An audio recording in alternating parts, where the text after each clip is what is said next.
Donc là, ce qu'on voit dans la vidéo, c'est juste après que j'ai commencé à poser cette peinture, qui est une peinture Restom à haute résistance à 200 degrés.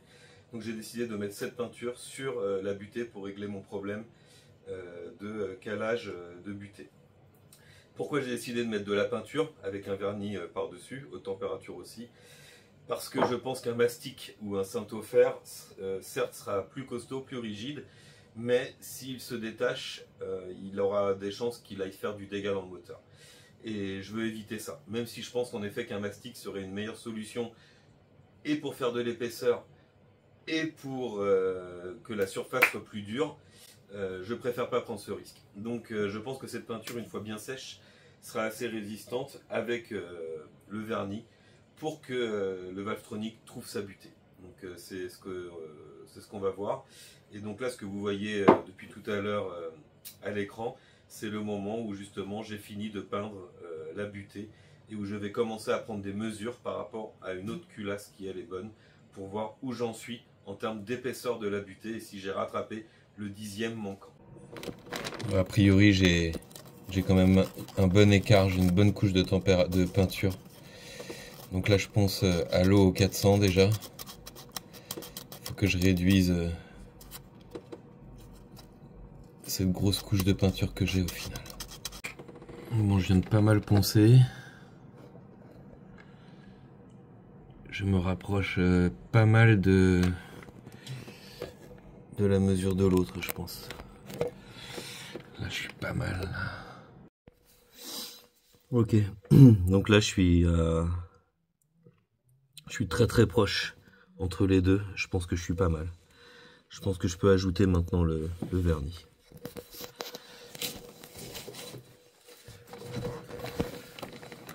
Donc là, j'ai quand même bien poncé ici la peinture pour arriver à une petite surface. Je pense que je suis là, je pense que je suis arrivé à quelque chose de vraiment pas mal. Je suis à quelques centièmes près. Donc maintenant, je vais appliquer un vernis haute température. C'est ce que j'ai trouvé de mieux entre guillemets.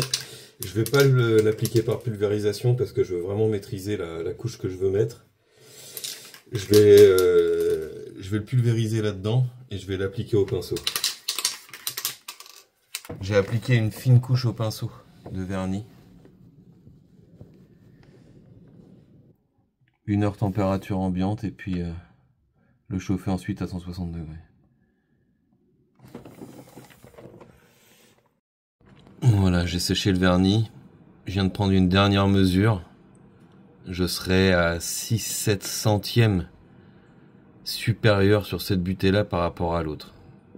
Après c'est compliqué de mesurer exactement de la même façon. Bon, j'espère que ça va aller. Je vais remonter la distribution comme ça. Et puis on va voir ce que ça donne. Bon, le premier essai ayant été un échec, je commence à m'habituer. J'ai pas pu correctement filmer en plus ce premier essai parce que mon Insta a pas fonctionné, j'ai dû calibrer avec mon téléphone, etc. Enfin bref. Là, je tente d'augmenter l'épaisseur de vernis sans démontage. Je vais voir si c'est possible. En tout cas, je viens de remettre une bonne couche. Donc là, je viens de remettre une bonne couche de vernis. Alors, je me suis quand même assuré que c'était pas un problème de surépaisseur, au cas où. Parce que je me suis imaginé que j'aurais pu avoir aussi un problème de plage de réglage à cause d'une surépaisseur. Pourquoi pas. Mais c'est pas le cas, puisque quand j'ai remis encore une fois ma plaque d'1 dixième d'étain, ça a corrigé l'erreur. Donc je suis pas encore assez épais, alors que franchement à la mesure je pensais que c'était ok. Donc ce qui veut dire aussi, parce que l'usure était pas supérieure à mon sens à 1 dixième. De toute façon, si ça fonctionnait au départ quand je mettais une plaque d'1 dixième et que ça fonctionne encore alors que j'ai quasiment ajouté ça, ce qui veut donc dire que si je suis trop épais, le calibrage fonctionnera tout de même. J'aurais peut-être après une levée légèrement moindre de la soupape. Donc là on voit le vernis brillant, je vais ajouter une couche. Finalement ça va plutôt bien là d'ajouter le vernis par le dessus, je l'ajoute par là. Et puis j'ai mis un sopalin en dessous pour pas qu'il coule non plus n'importe où. J'ai attendu quand même que le vernis durcisse un peu avant de l'appliquer. Là j'ai remis une bonne couche. Cette fois j'espère que ça passera. On va attendre qu'il se tende.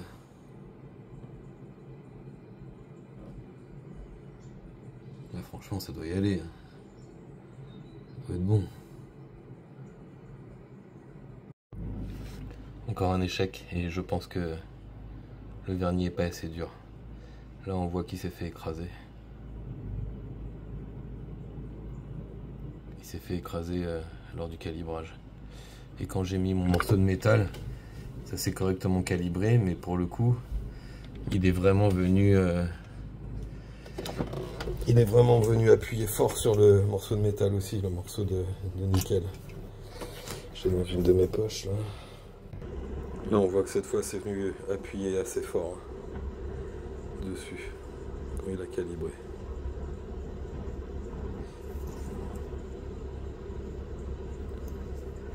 Vu que j'ai rajouté de l'épaisseur avec le vernis pour trouver sa butée, il l'a enfoncé carrément quoi.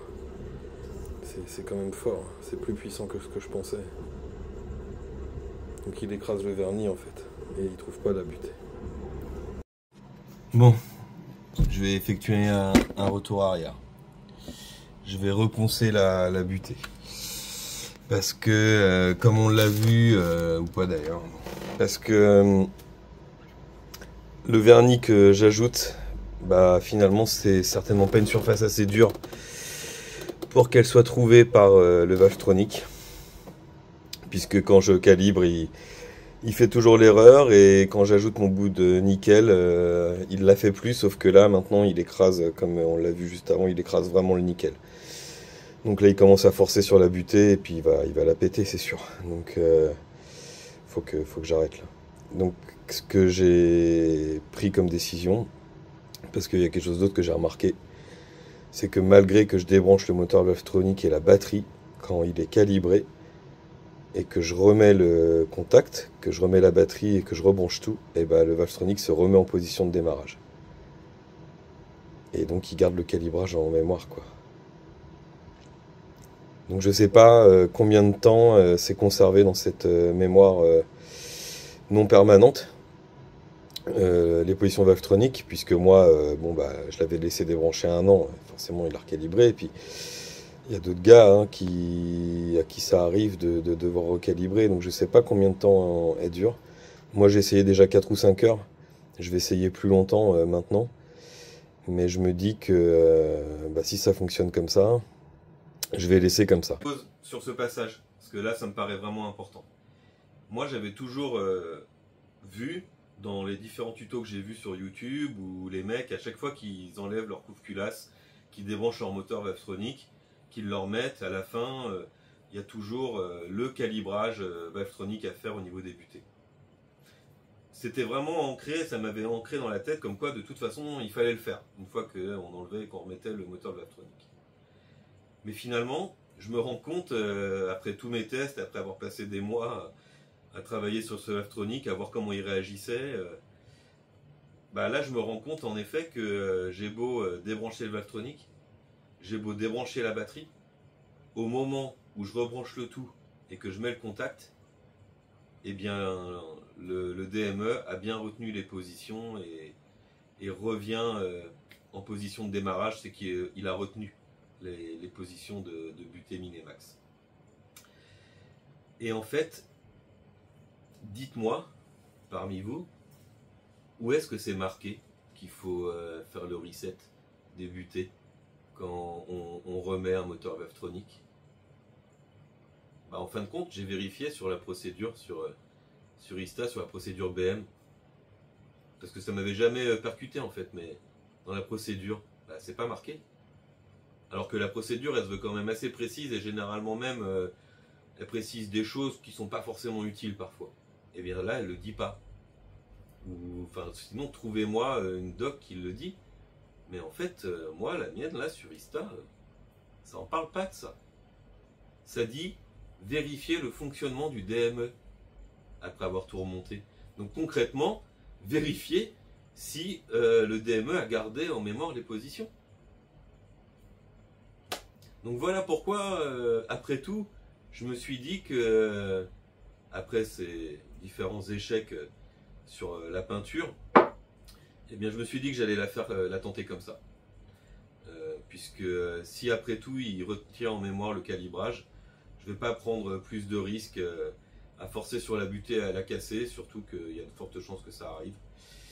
Donc, eh bien écoutez, une fois que j'ai réussi à la calibrer, je la remonte comme ça, et on verra. Donc je vais tout remonter. Là j'ai déjà commencé à remonter la distribution, hein. J'ai refait le calage des arbres à cames.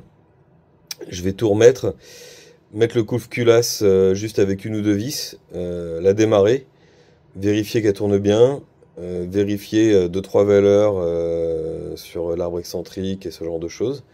Et puis si c'est comme ça, bah, je la laisse et puis bah, il faudra juste que je la recalibre pas. Ou que sinon je renlève le couve-culasse, que je remette un petit bout de métal, que je la recalibre avec et que je referme. Voilà, de toute façon, là aujourd'hui c'est soit ça, soit je prends le risque que ça force sur la butée à force d'ajouter de la matière et que ça pète tout, soit je remplace la culasse et ça c'est hors de question. J'ai vraiment pas envie de déculasser et j'ai mis trop de temps à préparer cette culasse au niveau soupape, siège et tout, non c'est hors de question. Donc voilà ce que je vais faire. Donc là déjà, ponçage de la butée, du vernis que j'ai mis qui est bien dur. Vernis 800 degrés et de la peinture. Bon, ça fait un peu moins de 48 heures que la batterie est débranchée. J'avais reponcé la peinture et le vernis que j'avais mis. Il en reste un tout petit peu, mais plutôt que d'abîmer, plutôt que d'attaquer la butée, ça ira largement comme ça. C'est vraiment très très fin ce qui reste. Donc là ça fait un peu moins de 48 heures donc, que la batterie est débranchée. Je vais remettre le Valvetronic, le moteur Valvetronic et le capteur, remettre la batterie et je vais voir si l'apprentissage est resté en mémoire. Ok, bon bah Valvetronic branché, tout est en place. Je vais mettre le contact. Et normalement, il doit revenir en position de démarrage.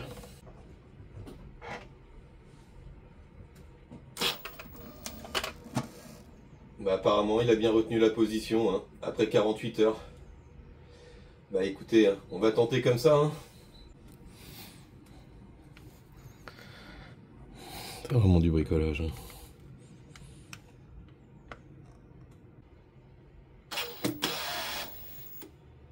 Cette blague... Elle s'est pas calibrée correctement. Et pourtant elle est bien en appui sur le putain de truc. Elle veut vraiment me rendre dingue cette bagnole, c'est pas possible.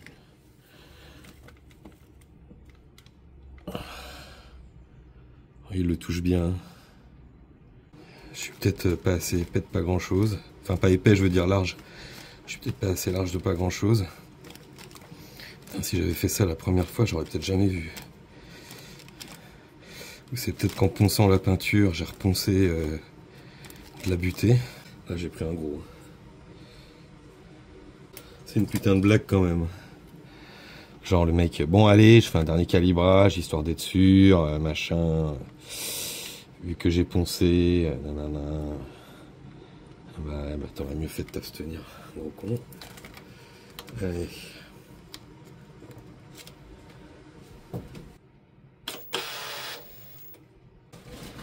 C'est vraiment une grosse blague. Hein. Bah, je vais doubler la surface. Hein. Je vais doubler la surface et puis c'est tout. Hein. Il n'y a pas de raison. Là, si elle se calibre pas, va falloir que je garde mon calme. Hein. Ce qui, je vous le dis tout de suite, va pas forcément être évident.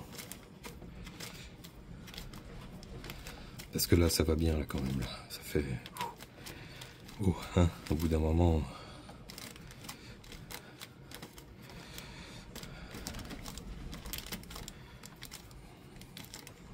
Si j'avais su, putain. Il fait chier. Allez, on double la surface. Ça marchera mieux.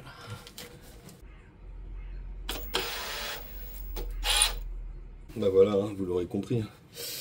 En ponçant déjà à l'origine pour mettre la peinture, puis en reponçant là pour tout enlever, j'ai encore dû amoindrir la surface. Donc voyons voir comment ça s'est écrasé. J'avais mis d'abord le petit, puis celui-là. Bon, de toute façon elle est calibrée, c'est le principal. Donc on remonte tout et puis on voit ça. Si on me fait une nouvelle blague, ça va être compliqué mais, de gérer émotionnellement le truc à mon avis. Donc là j'ai redémarré la voiture. J'ai vérifié au diag les positions des arbres à cam, du moteur Valvetronic, etc. Tout fonctionne. Donc tout fonctionne bien, ça fait, j'ai fait 150 km à peu près avec la voiture. Au niveau, toutes les valeurs sont bonnes au niveau moteur. Donc finalement, le calibrage après avoir démonté, remonté, sauf après une très longue période, comme moi ça m'était arrivé là dans le cadre de cette reconstruction, où pour le coup, il avait vraiment oublié les positions. Mais sinon, là j'ai essayé pendant 48 heures de débrancher et ça pose aucun souci. Donc laissez-moi votre avis là-dessus. Je serais curieux de la voir.